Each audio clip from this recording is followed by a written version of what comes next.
Imagine a time when the strength of the United States was not measured by silicon chips or digital algorithms, but the rhythmic, thunderous pulse of a Detroit assembly line and the unmistakable scent of hot steel and industrial grease.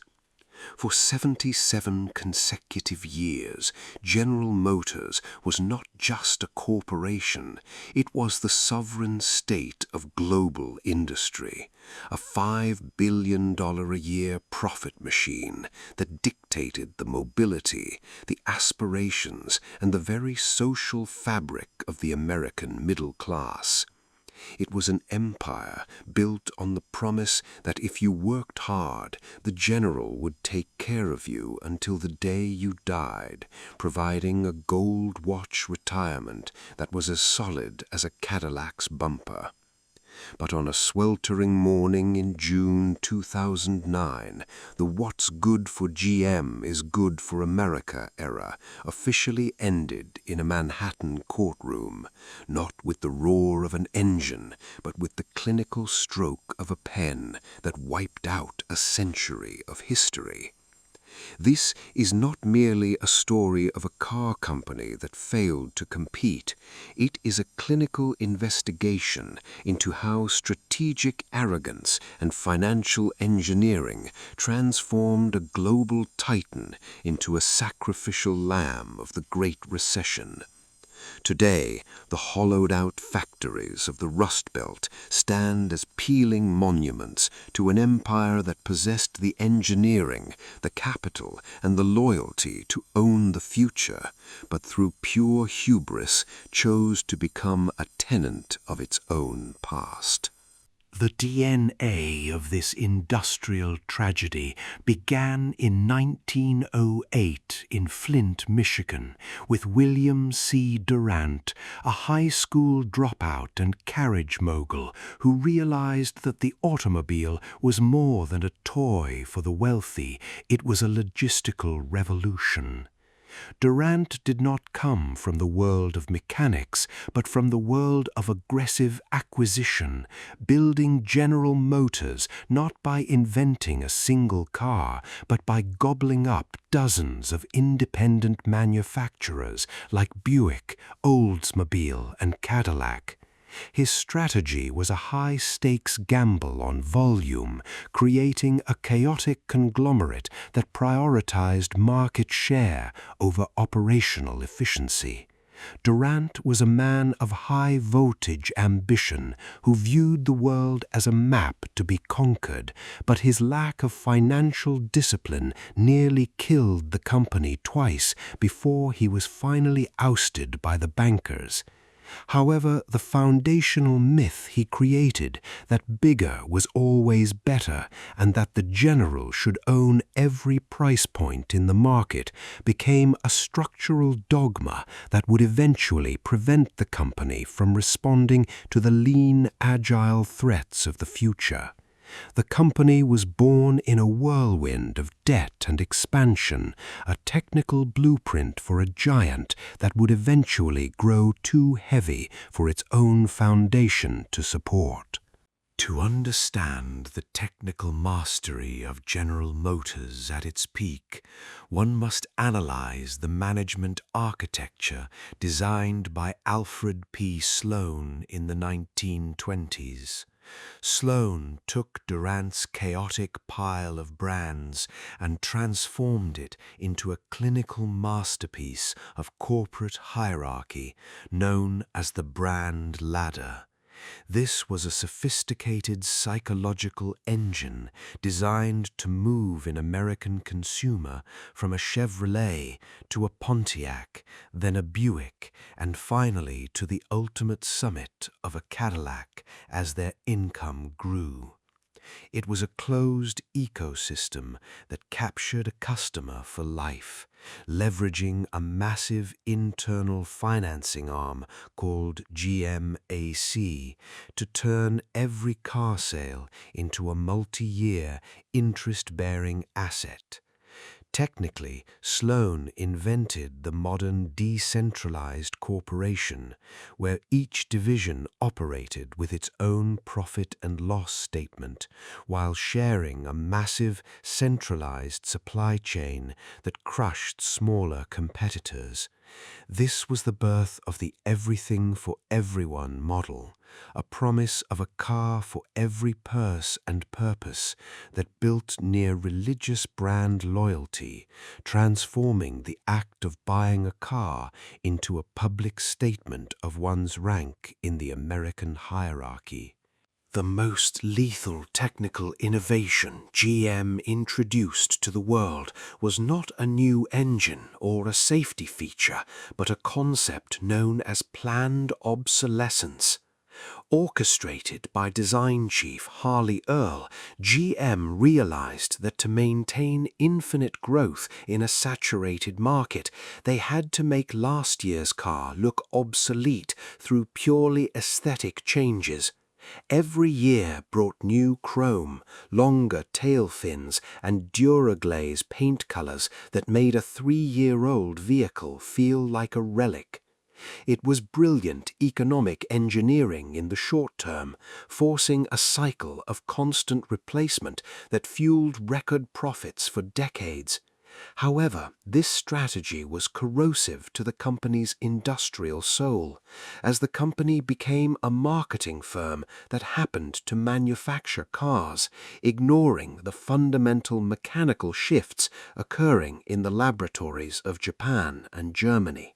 The first sign of the terminal pathology that would kill General Motors manifested as a geopolitical shock in the year 1973. When the OPEC oil embargo hit, the American consumer's world changed overnight, but the Dallas and Detroit boardrooms remained in a clinical denial. For decades, GM had profited from a passive predatory model where profitability depended on the abundance of cheap fuel and the consumer's indifference to efficiency. When the price of oil tripled, the massive, chrome-laden titans that GM produced became instant liabilities. The company's technical response was a series of disastrous downsizing programs where they rushed small cars to market that were riddled with engineering flaws.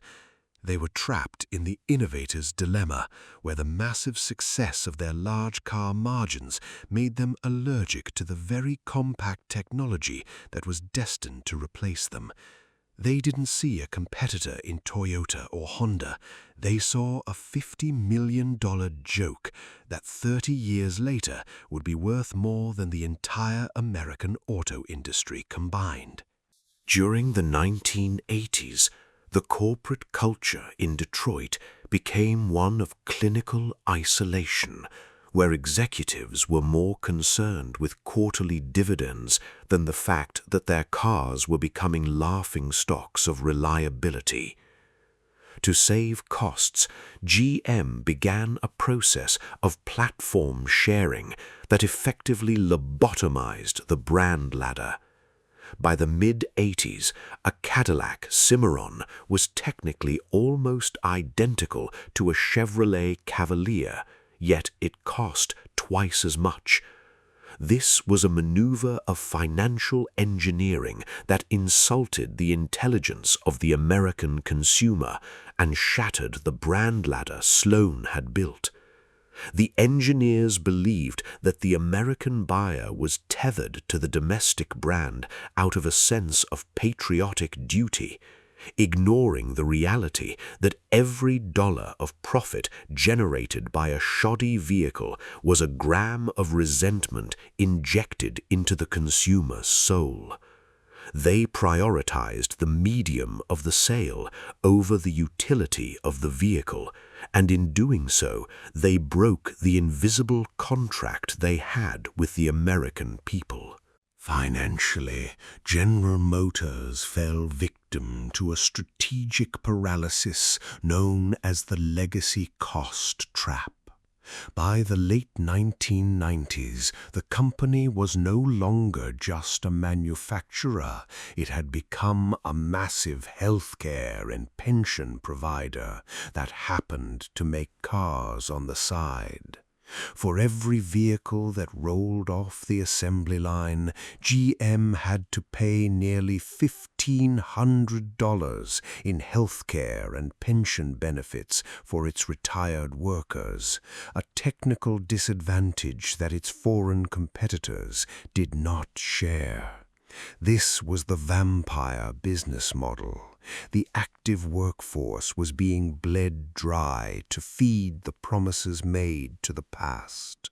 Instead of negotiating a structural reset, the board of directors used GMAC, its financing arm, as a corporate ATM, using the high-margin profits from subprime auto loans and home mortgages to mask the fact that the actual car business was losing billions. They were selling the family silver to pay the mortgage on a burning house, ignoring that the ground beneath their feet had already turned into digital and economic quicksand. The strategic hubris of the Rick Wagoner era reached its technical peak with the acquisition of the Hummer brand in 1999. In an era where the world was moving toward sustainability, GM doubled down on the SUV addiction, believing that cheap credit and a cult-like obsession with size would protect them forever. They viewed the rise of the hybrid and the electric car not as the future, but a low-margin threat to their high-overhead truck plants. In one of the most chilling technical failures in history, GM actually developed and released the EV1, the world's first modern electric car, only to reclaim every single unit and crush them in a desert graveyard. They chose to hide the future to protect the present, a decision that effectively lobotomized the company's innovative capacity. The brightest minds left for Silicon Valley, taking with them the future of the company, while the generals stayed in Detroit, polishing the past and waiting for a tide that was never going to return. The official end came not with a bang, but with a series of desperate humiliations in Washington, D.C. in late 2008. When the CEOs of the Big Three flew private jets to a congressional hearing to beg for a bailout, the psychological impact on the American worker was profound. It was the final confirmation that the elite in the mahogany boardrooms were completely disconnected from the reality of the families they had once supported. The general was now a beggar. The filing revealed a staggering $172 billion in debt and a workforce that had been decimated from its peak of over 600,000 to a fraction of that number. For many Americans over 50, the news of GM's bankruptcy was a personal blow. It was the confirmation that the era of industrial stability was over. The bankruptcy wiped out the savings of small investors and endangered the pensions of long-time employees, a final indignity for a workforce that gave their lives to a company they thought was too big to fail. The technical autopsy of the 2009 bankruptcy highlights a fundamental truth. A brand is not its buildings, but its utility. The court-ordered split created new GM, which kept the profitable assets, and old GM, also known as Motors Liquidation Company, which was essentially a sacrificial lamb containing all the toxic debt and environmental liabilities. This maneuver of financial engineering saved the company's life, but at the cost of its identity.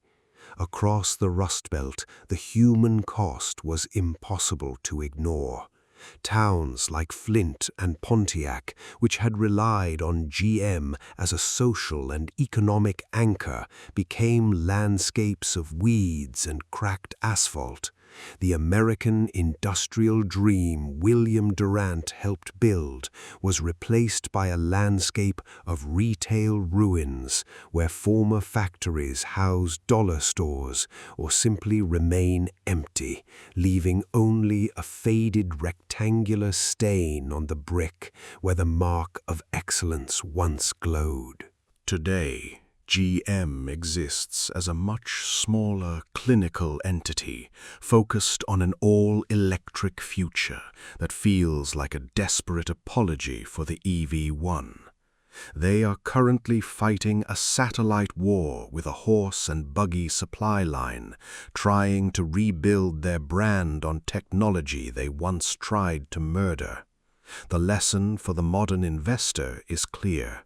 No empire is too big to fall if it stops investing in its own soul and starts treating its customers as sources of debt instead of sources of inspiration.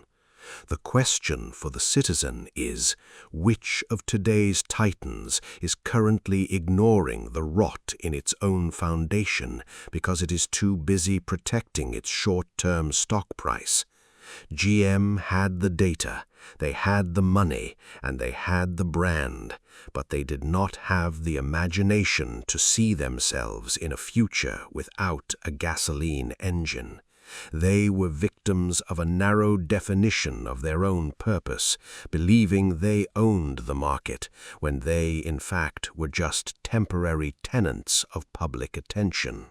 One of the most chilling aspects of the GM story is the innovation lag that occurred during the 1990s. While they were printing money through GMAC, their actual engineering labs were being starved of resources.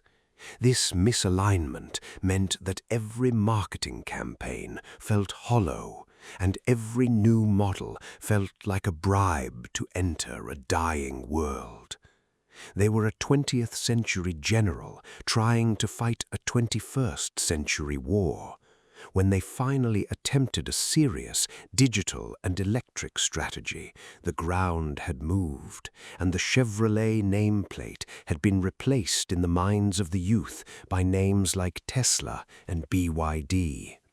The arrogance of believing the customer would always come back because of their grandfather's loyalty was the poison that paralyzed the giant's response while the world moved to on-demand and sustainable consumption. The death of Pontiac and Oldsmobile during the restructuring was a cultural catastrophe for the American middle class. These weren't just brands, they were chapters in the biography of the American family. Losing them was a confirmation that the brand ladder had completely collapsed into a pile of generic, badge-engineered products. The emotional impact of losing these anchors is difficult to quantify in a spreadsheet, but it is felt in the silence of the malls and the empty dealerships that once vibrated with the energy of 1,000 moments of buying a first car. The sight of the blue logo being stripped from facades is a powerful image of how quickly a legacy can be overwritten when it fails to evolve. Today, we look at the plastic keys we still keep in drawers as relics of a time when the world was physical, tangible, and predictable. The social cost of GM's fall is often underestimated by the financial press. It was not just the 100,000 direct jobs lost, but the entire ecosystem of suppliers, logisticians, and small-town retailers that depended on the general's payroll. It was the end of an era of low-barrier entry employment that allowed a high school graduate to own a home and send their kids to college. The transition to the new economy may be more efficient on a balance sheet, but it is colder, and GM was the human face of that lost industrial era. The void left by these factories contributed to the retail apocalypse and the opioid crisis that now haunts the former heartland of the American dream. The bankruptcy didn't just kill a company, it erased a lifestyle. As we analyze the ashes of this empire, we are reminded that gravity always wins, and for General Motors, the fall was long, public, and unnecessary. The mark of excellence now lies under the dust of history, a relic of a time when we thought brick-and-mortar empires were immortal. The final lesson is simple. Either you are the architect of the future, or you become a tenant of the past. And the rent of the past is always, invariably, fatal. The GM story remains a $50 billion reminder, when adjusted for the markets they lost, that no matter how high you build your tower, if the foundation is made of ego and debt, the horizon you once dominated will eventually become your graveyard. The psychological trauma of the 2009 restructuring left a permanent scar in the American psyche.